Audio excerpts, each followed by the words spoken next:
Bismillahirrahmanirrahim. Assalamualaikum warahmatullahi wabarakatuh. Alhamdulillah wassalatu wassalamu ala rasulillah ma ba'du. Saudara-saudaraku sebangsa setanah air, untuk kajian hari ini kita sama-sama mengkaji sebuah hadis Nabi yang sangat masyhur di telinga kita. Thalabul ilmi faridatun ala kulli muslimin wal muslimat. Bahwa mencari ilmu itu merupakan sebuah kewajiban bagi kita sebagai muslim, baik laki-laki maupun perempuan. Oleh karena itu, dari kajian ini, mari kita bersama meningkatkan kesemangatan kita dalam rangka mencari ilmu-ilmu Allah Subhanahu wa Ta'ala. Karena siapapun dari kita pasti mempunyai kekurangan dalam hal ilmu. Sebanyak apapun ilmu yang telah kita pahami, pasti ada ilmu yang belum kita ketahui.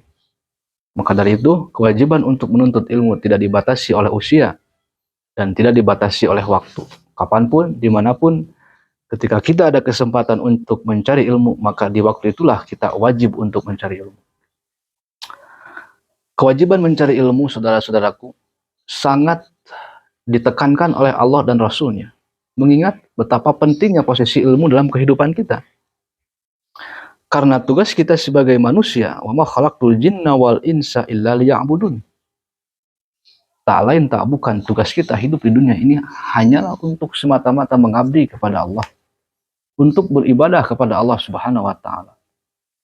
Namun sebelum kita beribadah kepada Allah, ada satu hal yang sangat penting. Apa? Yaitu ilmu. Karena ibadah tanpa ilmu hasilnya sia-sia.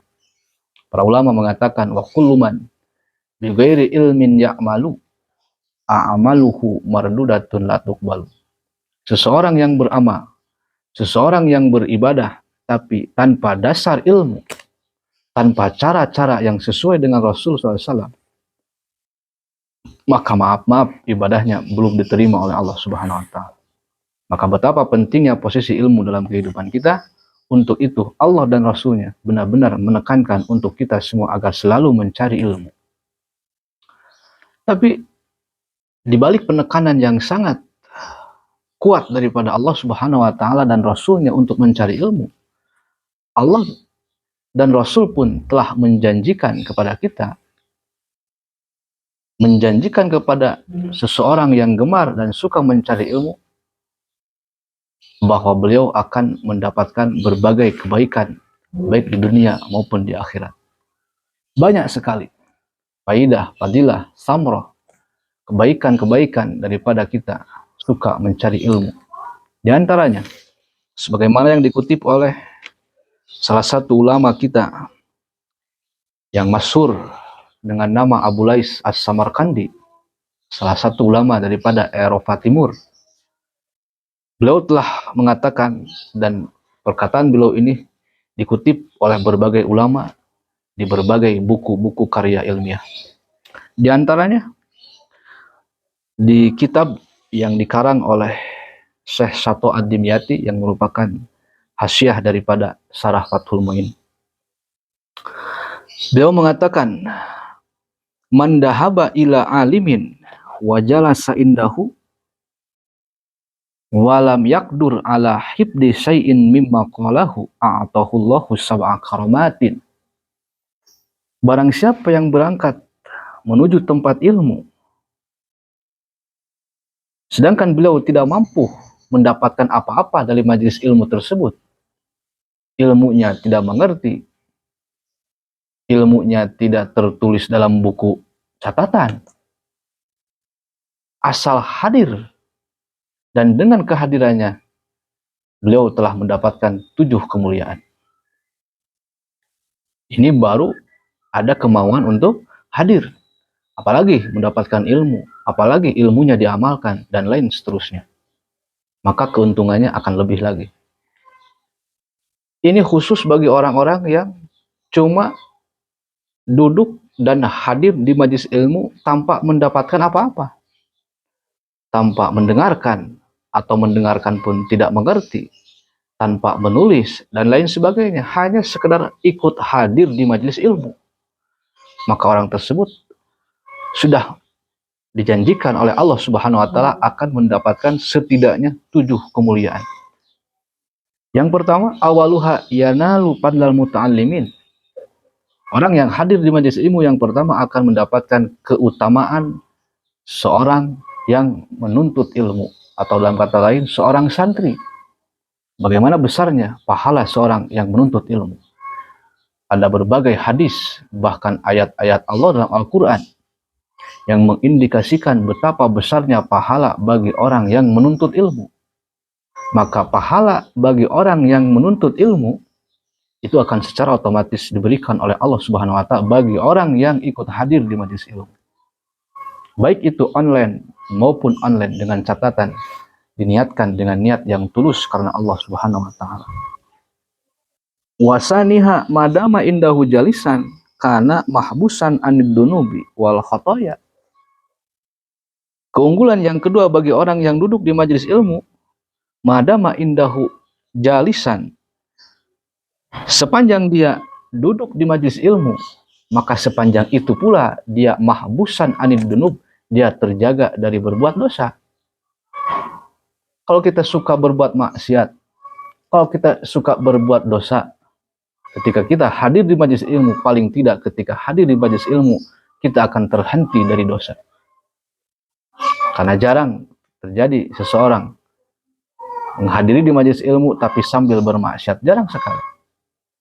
Hampir setiap orang yang mengikuti kajian ilmiah, yang mengikuti majelis ilmu, maka sedang di saat dia mendengarkan ilmu, di saat itulah dia sedang berhenti dari dosa. Bukankah ini sebuah kenikmatan? Bukankah ini sebuah kehebatan? Bagaimana hakikatnya Allah menghentikan dosa seseorang melalui dia mampu duduk di majelis ilmu. Yang ketiga, wasalisuha idza kharaja min manjilihi nazalat alaihi rahmah.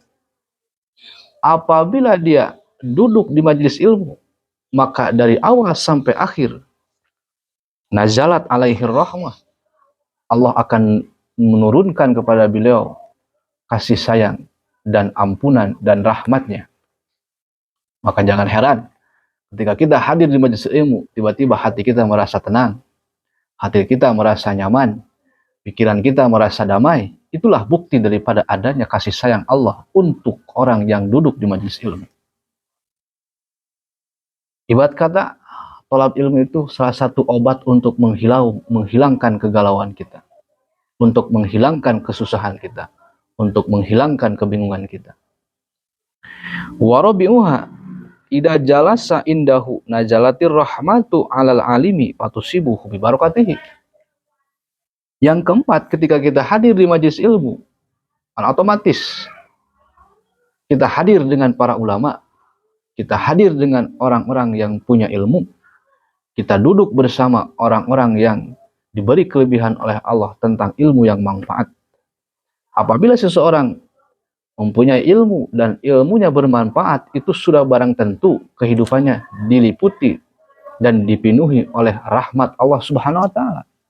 Maka diharapkan ketika kita hadir duduk bersama beliau, rahmat Allah yang telah diturunkan kepada orang alim tersebut melebar kepada kita sebagai pendengarnya, melebar kepada kita yang duduk bersamanya. Ibarat kata kita tercepreti atau tertulari rahmat daripada orang yang penuh dengan rahmat itu, yaitu orang alim. Yang kelima, wa khamisuha tuktabu lahul hasanatu madama mustami'a. Sepanjang kita mendengar di majelis ilmu, mendengar apa yang disampaikan oleh orang yang memberikan ilmu kepada kita, maka sepanjang itulah kita digolongkan oleh Allah Subhanahu wa taala ke dalam golongan mustami. Karena secara umum Rasulullah SAW telah mengklasifikasikan derajat manusia. Yang pertama, yang paling tinggi adalah al-alim. Yang kedua, al-muta'alim. Yang ketiga, mustami. Yang keempat, muhibbin. Au kama qala Nabi, kun aliman. Au muta'alliman. Au mustami'an. Au muhibban. Wala takun rabi'an fatahlak. Rasul telah berpesan kepada kita semua, jadilah engkau sebagai ulama. Orang yang ahli dalam ilmu agama. Kalau kau tak mampu menjadi ulama, au muta'alliman, jadilah sebagai penuntut ilmu atau santrinya. Kalau kau tak mampu menjadi santri, au mustami'an, jadilah orang yang suka mendengarkan ilmu. Itulah pesan daripada Rasul SAW. Alim, muta'alim, mustami, dan muhib. Yang keempat adalah muhibban, orang yang mencintai ilmu. 4 orang ini dikategorikan dalam satu kelas, walaupun derajatnya berbeda-beda, tapi di dunia, di akhirat akan bersama-sama.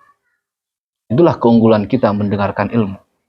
Maka sepanjang kita hadir di majelis ilmu, sepanjang kita mendengarkan ilmu, walaupun tidak mengerti apa yang disampaikan oleh pemberi ilmu, maka sepanjang kita mendengarkan, kita ditulis sebagai mustami'an. Derajat ketiga, setelah alim, setelah muta'alim. Dalam arti kata masih besar pahala dan akan diberikan kebahagiaan oleh Allah dunia dan akhirat. Lalu yang keenam, wasadisuha tahubbuhul malaikatu bi ajnihatihim wa huwa fihim. Sepanjang kita hadir di majelis ilmu, maka sepanjang itulah kita diliputi oleh malaikat-malaikat Allah yang secara khusus hadir di majelis ilmu semata-mata untuk mendoakan semua orang yang ada di majelis ilmu. Kalau dari sumber yang lain, ada yang mengatakan bahwa sebagian malaikat ada yang diciptakan oleh Allah yang tugasnya hanya untuk mencari tempat-tempat majelis ilmu. Terbang ke sana kemari. Di mana di suatu tempat ada majelis ilmu, maka turunlah malaikat-malaikat tersebut untuk ikut hadir di majelis ilmu tersebut. Mereka mendengarkan ilmu yang disampaikan, dan mereka yang paling penting mendoakan kepada seluruh orang yang ada di majelis ilmu. Maka tak heran kalau kita hadir di majelis ilmu akan mendapatkan sejuta keberkahan. Kenapa? Karena yang mendoakan kita adalah para malaikat, makhluk-makhluk Allah yang suci, makhluk-makhluk Allah yang sangat mulia. Secara otomatis kita akan mendapatkan doa khusus dari para malaikat. Yang ketujuh, yang terakhir, wasabi mahakulu qadamin yarfa'uha wa yadauha takunu kifaratan lid-dunub wa raf'an lid-darajat wa ziyadatan fil hasanat. Yang ketujuh, keunggulan kita hadir di majelis ilmu. Abu Lais As-Samarqandi mengatakan kullu qadamin yarfa'uha aw yadauha. Setiap langkah yang kita angkat maupun letakkan di muka bumi, maka setiap langkah itulah yang pertama kifaratan lid-dunub, menjadi penghapus akan dosa-dosa kita. Wa raf'an lid-darajat, menjadi sebab kita ditinggikan derajat. Wa ziyadatan fil hasanat, menjadi tambahan daripada amal baik kita. Itu satu langkah. Dari setiap satu langkah, yang pertama dosa kita diampuni, derajat kita ditinggikan, amal baik kita ditambahkan. Itu satu langkah. Bagaimana kalau kita berangkat ke majelis ilmu ada 100 langkah, ada 1000 langkah, maka ada 1000 pahala yang ditulis untuk kita. Ada 1000 dosa yang dihapus dari kita, dan ada 1000 derajat yang disiapkan oleh Allah untuk kita. Maka tak heran orang-orang yang mencintai ilmu, orang-orang yang selalu hadir di majelis ilmu, pasti akan ditinggikan derajatnya oleh Allah Subhanahu wa taala di dunia dan di akhirat. Yarfa'illahu alladzina amanu minkum walladzina utul ilma darajat. Allah akan meninggikan derajat orang yang beriman dengan 1 derajat. Tapi Allah akan meninggikan orang yang berilmu dengan beberapa derajat. Kenapa? Karena ini tadi, setiap langkah yang kita langkahkan terhadap majelis ilmu, 1 langkah demi 1 langkah itu menjadikan diangkatnya derajat kita oleh Allah Subhanahu wa taala. Hadirin, itulah sekelumit tentang fadilah atau keunggulan atau kebaikan daripada hadir di majelis ilmu. Untuk itu, saudara-saudaraku, ketika kita mendapatkan kesempatan, jangan kita meninggalkan majelis ilmu. Mumpung kita masih ada kesempatan, diberikan kesehatan, diberikan panjang usia, maka gunakanlah usia kita dalam mencari ilmu. Untuk kajian hari ini dicukupkan sekian, semoga menjadikan ilmu manfaat untuk kita semua.